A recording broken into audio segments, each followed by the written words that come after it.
New York টাইমসের দুই সাংবাদিক ম্যাগি হ্যাবারম্যান ও জোনাথন সোয়ানের লেখা রেজিম চেঞ্জ বইটি মঙ্গলবার প্রকাশিত হয়েছে। বইটিতে ট্রাম্পের দ্বিতীয় মেয়াদের একাধিক স্পর্শকাতর ঘটনার অন্দরমহলের বিবরণ রয়েছে।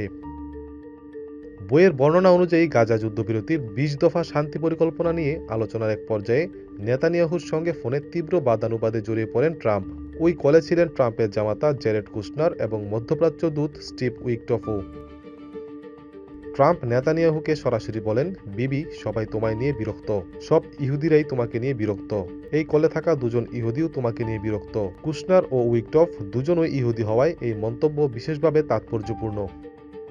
ট্রাম্প আরও বলেন, সবাই তোমাকে ঘেন্না করে, তবু আমি তোমার পাশে ছিলাম। ইসরায়েলের সবচেয়ে ভালো বন্ধু আমি, এই চুক্তি থেকে তুমি পিছু হটতে পারবে না। পটভূমিতে জানা যায়, কাতারের রাজধানী দোহায় হামাস লক্ষ্যবস্তুতে ইসরায়েলের বিমান হামলায় কাতারের একজন নিরাপত্তা কর্মী নিহত হওয়ার পর কুশনার নিজেই ক্ষোভে ফেটে পড়েছিলেন। সেই উত্তেজনাকেই তিনি পরে ইসরায়েলকে শান্তি চুক্তিতে আনার সুযোগ হিসেবে কাজে লাগান। উত্তপ্ত সেই ফোনালাপের দুদিন পর ২০২৫ সালের ২৯ সেপ্টেম্বর হোয়াইট হাউসে যৌথ সংবাদ সম্মেলনে ২০ দফা গাজা শান্তি পরিকল্পনা ঘোষণা করেন ট্রাম্প ও নেতানিয়াহু। পরে নভেম্বরে তা জাতিসংঘ নিরাপত্তা পরিষদেও অনুমোদন পায়।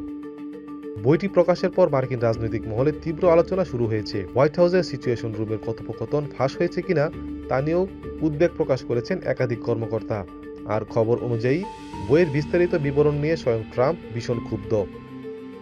ATV USA international desk. ATV USA, বিশ্বজুড়ে বাঙালিয়ানা।